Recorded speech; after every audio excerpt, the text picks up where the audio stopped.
अस्सलाम वालेकुम नाज़रीन, कैसे हैं आप। तहरीक इंसाफ ने आखिरकार अपने उम्मीदवारों का ऐलान कर दिया है। मुस्लिम लीग नून ने भी कर दिया है और पीपल्स पार्टी में तहरीक लब्बैक ने। और सबसे जो इंटरेस्टिंग बात है कि नून लीग में ज़्यादातर जो 36 लोग हैं जो एक दूसरे के रिश्तेदार हैं जिनको टिकट दिए गए हैं, और तहरीक इंसाफ ने जो टिकट दिए हैं उनमें ज़्यादातर पार्टी के जो नज़रियाती लोग थे उनको फिर एक बार इमरान खान ने नज़रअंदाज कर दिया। इस बार खैबर पख्तूनख्वा से तहरीक इंसाफ ने अपने जो असल लोग थे, पार्टी के लोग थे, उनको टोटली साइडलाइन किया।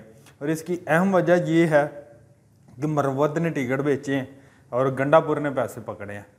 और मुराद सईद ग्रुप जो थे, आसफ खान, शहराम तरकई, आतिफ खान, इन लोगों को ना टोटली माइनस किया गया बुनियादी तौर पे पार्टी से।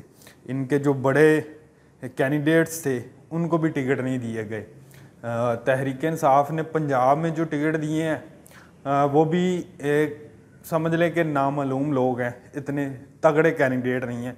अब असल सवाल ये है कि सुप्रीम कोर्ट से आज तहरीक इंसाफ को बल्ला मिलता है या नहीं मिलता।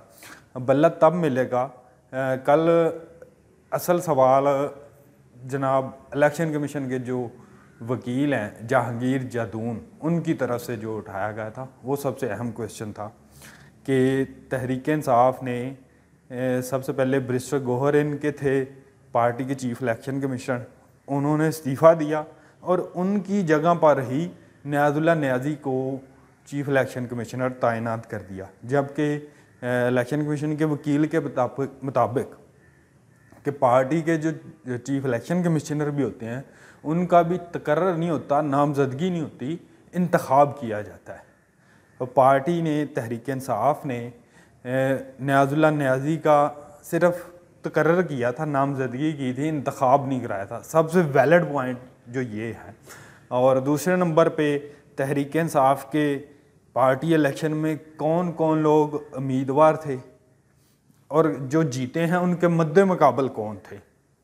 एक प्रोसेस होता है हर इलेक्शन का कि एक पार्टी का जो कैंडिडेट है, सदर है पार्टी का, वो सदर बनना चाह रहा है दोबारा, और दूसरा बंदा भी कैंडिडेट है, वो दोनों कागजात नामजदगी पहले जमा कराएंगे, फिर अगर कोई इत्तफाक़ राय होता है तो दूसरा बंदा कागजात वापस लेगा बाकायदा।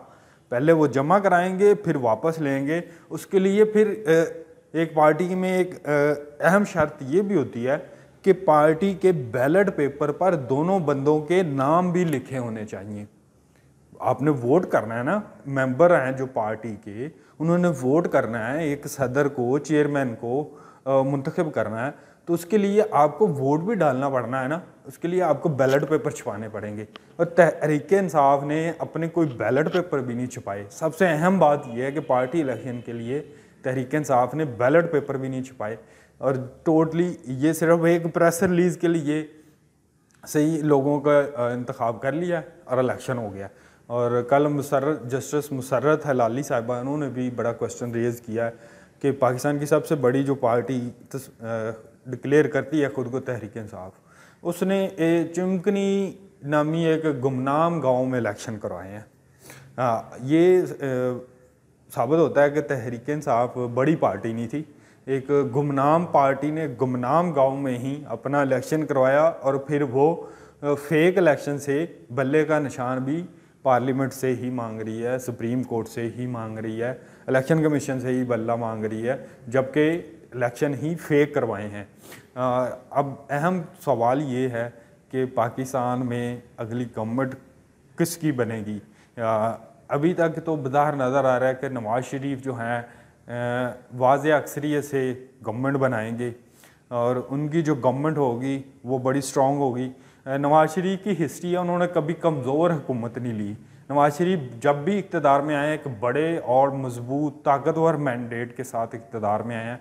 अब भी नवाज़ शरीफ की यही प्लानिंग है कि वो बड़े मैंडेट के साथ प्राइम मिनिस्टर बनेंगे।